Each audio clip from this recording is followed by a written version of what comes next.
Hi, I'm Jayinplaytrader. I'm creating free video content teaching people how to trade Betfair absolutely for free.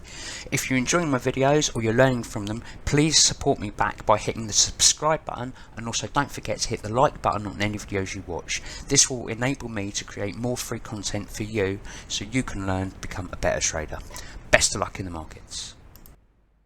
Hello and welcome to Cheltenham November Meeting Day 3. This is Sunday. This is the first race of the Sunday meeting, 10 past 1. Television coverage on ITV hasn't started as yet, but liquidity is still pretty decent compared to what you would have seen if you saw me trading the other Sunday one I did when I was showing how dangerous the markets can be. These markets should be a little bit safer today. This is going to be one of the poorer liquidity races. Because the TV coverage hasn't started yet, and probably the last race of the day as well. All the middle races will be on ITV, which will boost up these numbers, you'll see. Let's have a little look at the race and see if we can make some money. And all four neat enough there. Bouncing around quite a lot at the moment. Rising ground once again. One more circuit to cover. Keen on them. 3 under through 5. Taking them along by a length and a half to no, it's been an even sort of a gallop, going along at around about 30 miles an hour at the moment. The chasing debutant Oscar Elite is in third. 3 under through 5. Heskin made up his mind. Been in the market there. So long, we're going to try and get that closed off. Streets of Doyen, who wasn't so good once again at that fence, is just finding it hard work to keep up at this stage as they begin to freewheel on down towards the fence that claimed under supervision on the previous circuit. I'm watching that time still. It's the 12th. 3 under through 5, taken on by Does He Know. And we're out. 3 lengths ahead of I would have actually got the profit there, but I didn't want to take the risk in case it didn't bounce back out enough. Bear in mind, I can always go in again. For the final time. 3 under through 5. Going on again from Does He Know. Oscar Elite is a close third. Guarantee that £3 in case the price goes out. Ultimate ditch through 5 again. Heskin positive. It forced an error from Streets of Doyen, man. This is quite balanced at the moment. Ridden as they head now towards 5 out. 3 under through 5. Allowed to do his own thing at this fence. He put himself right, got over just ahead of Does He Know in the hands of David Bass, blue and white jacket, right at the leaders. Still a long way to go. Oscar Elite, the white-faced gelding, waiting in the wings as they go to the open ditch at the top of the hill. This is 4 from home. 3 under through 5, under a positive ride from Adrian Heskin, and responds there with that was really very annoying. Accurate, very nimble leap. Oscar Elite is getting up on the inner of Does He Know. Very annoying that was, because we looked like we were getting matched, but we didn't. With just over a half mile or so to cover, now, and 3 fences left to jump. So 3 under through 5. I'm going to quit early on this race. I'm going to quit while I'm ahead, purely because I don't like the way it's bouncing around. It's bouncing around a lot more than what I thought it would, and it's getting too much of a lottery, to be honest with you. So I've made my profit. I'm going to stay out. I think there is still quite a way to go, but the market is so indecisive, and there's not a lot of money in play for for Cheltenham, really. Now we're down to a 2-horse race, so if one was to fall, you'd be in a lot of trouble. So if you were laying it, because obviously the other one would then have a walkover like we saw the other day. Okay, this is race 2 of day 3 of the Cheltenham November Meeting. This is a 3-mile free fell-on handicap chase. We've got several runners in here we can trade. There's a long distance on it to trade. Markets seem quite bouncy at the moment. TV coverage has started, but it's only just started, and looking at the other couple of days, it seemed like the figures, if you like, the liquidity figures didn't really go up until the second race of TV coverage, probably because people are just settling down to watch it and so on, haven't switched on the channel yet or got their bets ready, because it's TV only started at 1:30, and they're probably talking about all the other races and probably just whiz straight into this one, into the bigger ones. So I expect to see that go up. It is a little bit higher than the previous race, but I expect to see that go up on the next couple of races in the afternoon. Right, I'm just going to sit patiently and see if I can get a bit of cash through. Not going to go too crazy. I am going to increase my stake a little bit to 750 a click. Obviously 4 clicks is 30 quid, so you know I can whiz 4 clicks very quickly if I see the right opportunity. I'm going to get on and trade because I can see a bit of bouncing now. It doesn't mean it'll be bouncing correctly for me, but We'll have a of the look. 22. Jarle Enki with his four Right, rivals really clustering getting an around opportunity him. in here. Rocky's Treasure almost upsides there. The Mighty Don chivied along on landing. Empire de Mole yet to be popped the question. Brian Hughes sitting quietly, and Go Another One circling their field very close to them. And there, Rocky's Treasure came right alongside Jarle Enki. That was 5 out, and they're heading now towards the last of the ditches. So Rocky's Treasure, the pink sleeves, eyeballs Jarle Enki. And the other three waiting in the wings, Empire de Mole, the Mighty Don. Seems like every time I go try and go for something, here's the ditch, see the and price, Frost it goes booted out Jarle massively. Enki Come out of to here, that one. He man. responded, took a length out of Rocky's Treasure. Empire de Mole 3/4 of a length away, scraping the paintwork as they go around the bend on the descent towards the third last. Go Another One under Kieran Buckley. The light blue is very close up. The Mighty Don on their tails, but having to be ridden along. He's the one making hardest work of it at the moment, and Frost is now asking for a bit more from Jarle Enki on the downhill run, stretching on again from Rocky's Treasure. Empire de Mole, the brown sleeves. Go Another One, and a couple of lengths to the Mighty Don. Here's 3 out then. Jarle Enki, ears pricked. Gets over it, a couple lengths clear. A jolting blunder from Rocky's Treasure sends him back to 4th. Go Another One, and Empire de Mole have a bit of a coming together. I'm just going to close off for whatever I can. Position on his gelding, and they begin the run now towards the last 3 furlongs, and they've got a couple of fences. So they've still got 3 furlongs in this race left. There's still 3 furlongs left, but the markets are going a bit crazy. I could try and get in now. Unfortunately, I had a bit of bad luck on that race, because every time I was looking at something a bounce, the price then went out rather than bouncing where it was. And I'm looking for patterns, bear in mind, and safe opportunities to go in. And then as the price has gone out, I've decided not to chase it up. I don't want to chase it up because it's going to give me a higher liability with you know, no return. Shame I did actually close that off, actually, because if I'd left that running, that would have got a bigger price. I might have a day of trading just for a laugh one day, and not hedge at all. And obviously I'll only make profits on winning horses, but they'll be a hell of a lot bigger. That'll be for another day. Suspended. That'll be for another day in another video, just a comparisons experiment. But yeah, it is what it is. We'll move on to the next race. It's still another fiver, so that's better than the first 2 races on Saturday. First 2 races on Saturday, I think I only made a pound something in the first race, 150 or something, and nothing in the second race. So doing better than yesterday at the moment. Okay, so this is the 3rd race on Sunday the 14th. It's the 3rd day of the Cheltenham November Meeting. I'm just going to try and get a few ticks through on this. The market looks pretty bouncy already, which is quite surprising. I didn't expect it to. It's a lot more bouncy than Saturday. This is considering TV coverage as well and truly started now. You can see that the liquidity from this has gone up, including pre-race. But yeah, it's very bouncy in play, which makes it a bit more dangerous. I was hoping it would be not quite, but we could probably still make some money out of this, as long as we've just got to be very careful, essentially. Front, New Bay Negra much closer now, sitting right on the grey's tail. Rouge Vif on the outer, and Put the Kettle On has travelled the least fluently of the quartet, and she just needs to be chivied along at various stages and finds herself 3 lengths adrift. And it's annoying when you're not quite getting matched like that.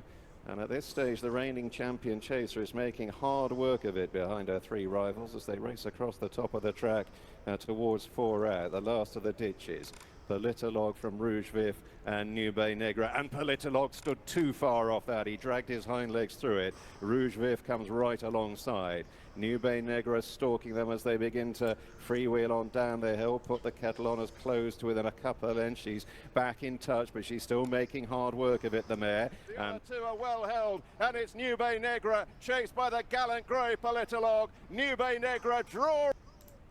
So that was a bit disappointed. Only managed to get 1 small trade through in the entire race, but you know, it is what it is. Could have gone for a few more ticks, and that would have got market okay suspended for a bigger profit for 5 or whatever, or could have gone for a slightly larger stake than what I did. But it is what it is. You know, a bit disappointed, but it's still £3.56, isn't it? Let's move on. Okay, so I'm looking at this race at Cheltenham. 5 to 3, race 4 on day 3 of the November meeting. This race, first of all, what does it say to me? Well, there's a lot of runners in it, and the favourite is at a high price. There's nothing here that I'm prepared to trade at the moment at these prices. I don't want the high liability of like 10s plus. I could go for it for small stakes because there is a big return, but you know, you've got to be very careful, because if that horse comes crashing in price, you could be left in a big problem. So you've got to be very careful. What I'm hoping will happen throughout the race, I'm hoping a few of the runners will get pulled up, get left behind. In an ideal situation, I want to see a breakaway of about 6 horses that leaves the rest of the field behind, and their prices come crashing in while the rest go out to 1,000. So that's an ideal situation. It's unlikely that will happen, but you never know. We might get something like that where we can then sort of start trading a few. So for me, this is just going to be a waiting game, and see if there's an opportunity. If there's no opportunity, then there'll be no trades. Downside with these bigger races as well is liquidity in play is a lot less, because there's just too many runners. You know, you've got to be bloody good to be able to say, right, this horse here is whatever. My horse, it looks like it's doing okay, I'll chuck some money in on it.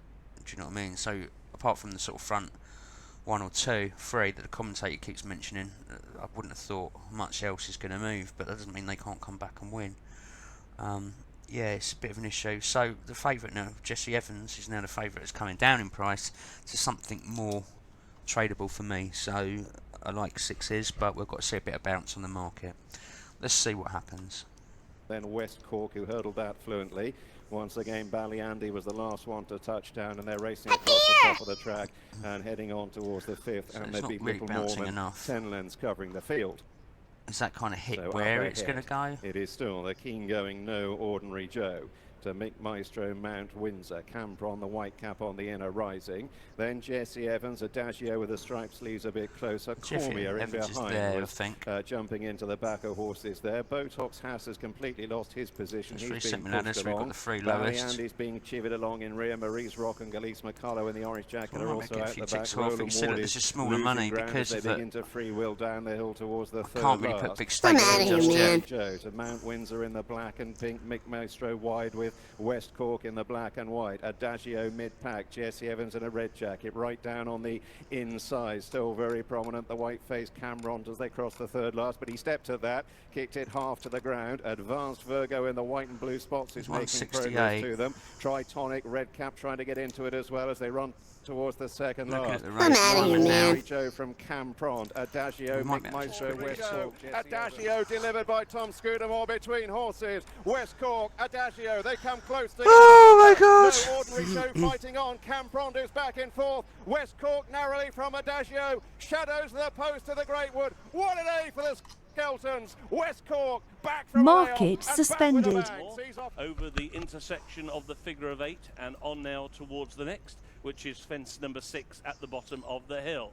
And this time Almazar Guard was the one who jumped best to the leading duo to Le Broy, the National Hunt Chase winner at the Festival of 2019. He's racing in second. Now creeping up towards the inside game line, has taken third. He's now gone in advance of Ballyegan Hero in 4th. Salty Boy is in 5th. Gleno is in 6th. And then in 7th is Premier de Troyes.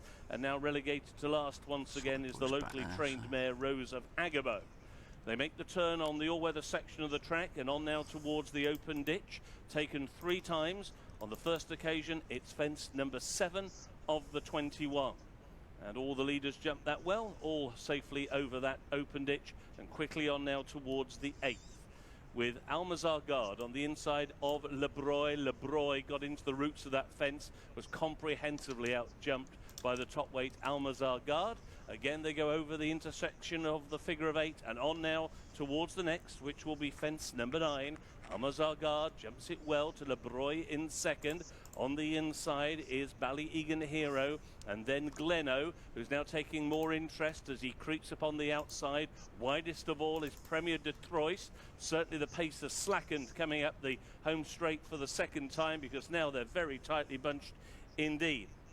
Still, they have 2 more circuits to go. Almazar Guard by a neck, Le Broy racing in second. Ballyegan Hero on the inside, just in third. The green and black quarters of the favourite. Gleno racing in 4th. Rider Jamie Moore has already had success in this race back in 2019 on One of Us. He's now in 4th on the favourite Gleno as they go over this downhill fence, and again they're all safely over. On now towards fence number 11. Lebroy on the outside of Almazar Guard, and then Ballyegan Hero will jump in third position. Gleno in fourth. A mistake at the back of the field by Rose of Agabo, who hit that particular fence pretty hard and is now ridden away from it by Tabitha Wolseley. To the bottom of the hill once again, on now towards the 12th. Almazar Guard and Lebroy. Almazar Guard by just over a length. Lebroy was slow. Better in the air was Ballyegan Hero. And then in fourth is Game Line, and Gleno is in fifth. And now in sixth is Premier de Troyes. In seventh is Salty Boy, who's just been shuffled back. And the back marker is Rose of Agabo. And they're going to that bottom turn once again around the all-weather section. And now they'll face up towards an open ditch, which will be the 13th fence of the 21 in the 2021 running of the Oberon Investments Southern National, but still a long way to go. Almazar Guard and Paul O'Brien have got the lead as they rise at the 13th. The lead was just over a length to Ballyegan Hero over in second and Lebroy in third. And then Game Line is in fourth place with Gleno out a little wide as they go over another plain fence. The leader didn't get terribly high. Ridden away from that was Salty Boy. And then Premier I'm outta here, man. also been ridden at the back of the field is Rose of Agabo. Long way to go in this race will be as the yet. final fence in a circuit's time. Fence 15 This this is bouncing time around nicely for this and distance, the leader, so Almazar Guard, got small in tight. trades, He but this time nudges the birch. On the wide outside is I'll spite too Lebroy. soon. Pushing up between horses is Game Line, and they take the bell this time. One more circuit to go in the Southern National. Lebroy Full circuit around still the to go, outside yeah. just pokes ahead in front. On the inside, Almazar Guard. Between horses, Game Line, winner of the Norfolk National at Fakenham in May, and Lebroy is getting reminders now as they set out on their final circuit. Ballyegan Hero to the inside, then Salty Boy and Gleno now shuffled back to the rear of the field. He's about to be joined I'm by outta here, Premier man. Troyes, and then Rose of Agabo, who's still last. They go over the sixth from home. Premier de Troyes was not fluent there. And it is Almazar Guard who set sail down the hill towards the fifth from home. To Ballyegan Hero in a very close second, but he nudges that fence. And then Game Line and Salty Boy and Gleno hard driven. Come on. Next is Premier de Troyes. Sucker. Lebroy tamely away. He's now last passed by Rose of Agabo. And they go to the bottom of the hill for the final time in the fourth from home. And Almazar Guard, led by half a length, jumps it well. And So that's in it. second, Ballyegan In the Hero danger on zone. his outside. Quit. Back in third, 3 lengths away is Salty Boy. And then on his inner is Game Line. To be fair, for the danger zone in this race, because it's such a long race, that I could go on a little bit further. So probably till about now I could have done, but probably got another trade through. But I'd rather be safe than sorry. I could still probably trade now, but 3 fences is probably where I should get out now. But it's only because it's such a long race and I'm cutting 20% off. But it's better to be safe than sorry.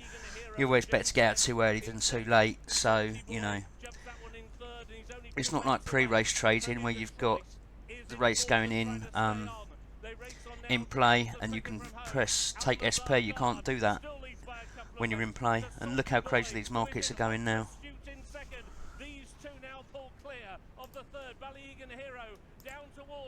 I'm doing that just in case it's a photo. This looks quite close. You never know. Come on, give us a nice close photo. Nah, that's not gonna happen. Salty Boy, and I had a funny feeling that was going to win because I was trading it earlier and I've looked at that quite a lot of times. I was thinking, I've got a feeling this is going to win, you know. So, and I was being like quite careful with it when I was looking at Salty Boy. I kept trying to get a few trades earlier on, but there you go.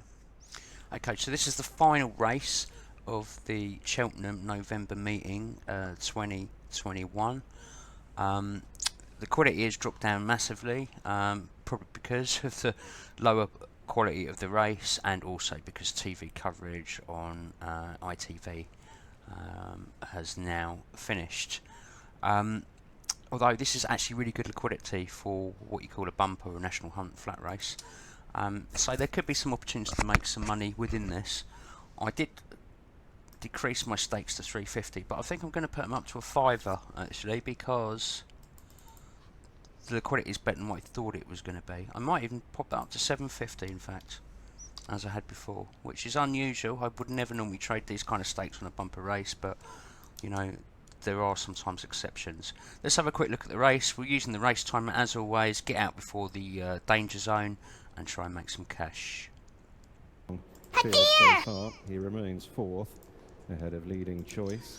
And then Dibble Decker. So the markets at the moment are quite buttered up. Mogul and Not really Sukat. interested in the favourite, so I might as well look at top of the track. this runner Hardy instead. fella, with his ears flicking backwards So and I'm not forwards, keen on enjoying himself out putting in too front. big a stakes for Nick because The there isn't a lot of others money at this waiting, stage happy so to take a lead. it Flying can only be Sarah one click for remains in 750 and not second. Time for 5 a tune in the clicks gun I might have here, used on a so different Harry race. Cobbs in yellow jacket just third ahead of Orc and Risque. Tracked by Leading Choice, Dibble Decker and the Sheepskin Noseband. So I'm just going to drop some money down here Royal Mogul and for Sukat. 2, and the Come reason on, I'm doing you that man. Octet. As for one final is time just in here case there's a November, spike they that prepare comes to in. freewheel on down the hill, and they're heading now deep inside the last 3/4 of a mile. Hardy fella leading. I don't know up I'm going from to get matched down Flying there, does it? Sarah. Anytime soon. Time for a tune towards the left of the group. says that, and it would have Orc and happened. Risque waiting in the wings, having gone That's just cleanly sod's law, isn't it? throughout. The noseband Oops, of Dibble too much Decker money. is getting a bit closer, leading I'm outta here, close man. to the outer rail. Absolute Royal sod's Mogul law. Black Jacket remains last but one, and Sukat is at the tail. They're running down now inside the last half mile. Sukat and Royal Mogul have just been cast a little adrift as the pace begins to rise. They're about to make the final climb for home. Hardy fella, the hoop sleeves, just leaning off the rail. For the last 110 yards, Flying Sarah. Time for a tune in the centre. Sketch. Time for a tune asserting. 3 on the day for the champion trainer. He's back at Cheltenham. Market Time for a tune suspended. under Harry Cobden. Sees off Flying Sarah, Orc and Risque. No, that and was Hardy sketchy. fella in a sprint to the line. Very sketchy and very dangerous, and that's why you don't really want to be Trouble of the day trading for Paul like that. Nicholls. Let's never speak of this again. Harry Cobden has gone a long time without a winner at Cheltenham as well, and he has got it here with time. That is the end, the closure of Cheltenham November Meeting. Bye-bye for now. So these are the results today for Sunday the 14th of November, end of Cheltenham November Meeting. Final day I made £47.23, but unfortunately that wasn't all from Cheltenham because I did pull in a fiver from a Fontwell race. So all in all I traded 1, 2, 3, 4, 5, 6, 7 races, 6 of which were at Cheltenham for 42 quid and 1 at Fontwell. It's not too bad for that amount of races, but with a high liquidity I was hoping to make a little bit more. Now I'm just going to download this to the spreadsheet and we will close this down. I've already got the spreadsheet open, so now all I've got to do is import my records. If you haven't got a copy of this, I highly recommend it if you want to be a professional trader, because you need to know how to cut out your losing places, whether that be by distance, by track, whatever, and then focus on where you make a profit. So I'm just going to go downloads, 10, I've been lazy, I haven't deleted all the old ones yet. Open it up and that will now load into my spreadsheet. Once this is loaded, you can see we can now look at what I've actually done over the festival. Is it called a festival or just a meeting? I don't know. They call it the meeting. The festival, which I suppose is the sort of spring one, isn't it? But you can see, so on the Friday, we only got to trade 4 races, or 4 markets, that is, actually. Was it 4 races? Because I could trade 2. Yeah, it was actually just 1 market in 4 races. I only got to trade 4 that was suitable for me. On the Saturday,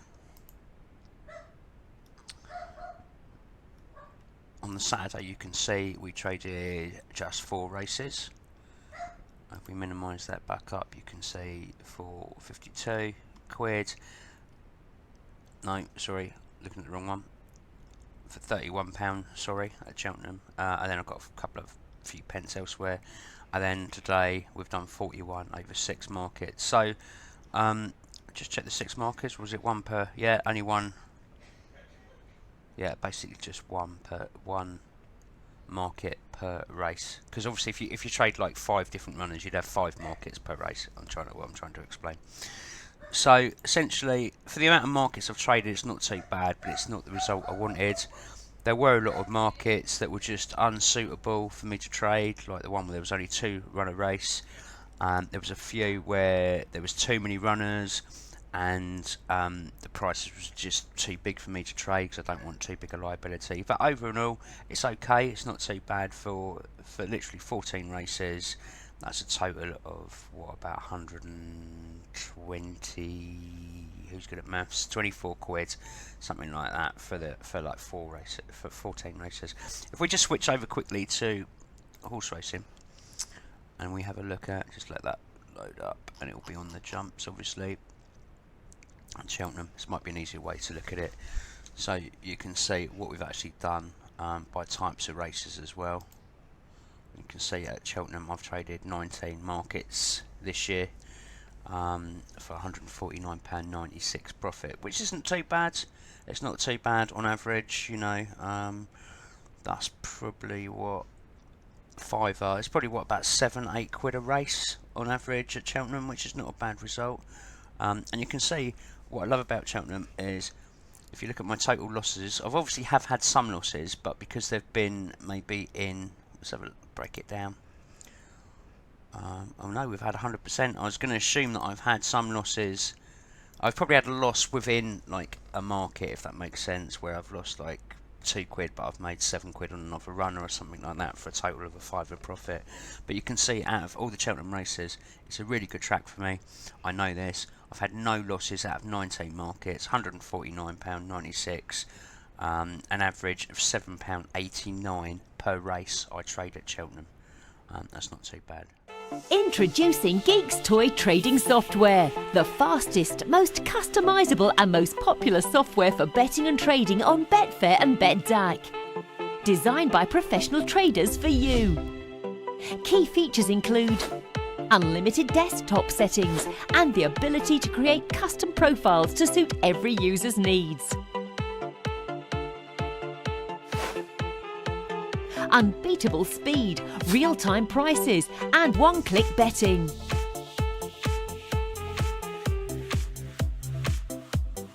Unique management of multiple markets. You can bet or trade on multiple sporting events simultaneously.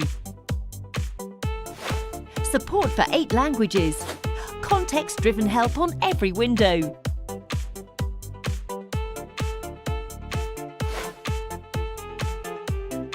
Dutching and bookmaking, training mode, advanced charting, enhanced navigation, support for Betfair coupons, stop loss and more. Geeks Toy, possibly the best Betfair and BetDAC trading software in the world.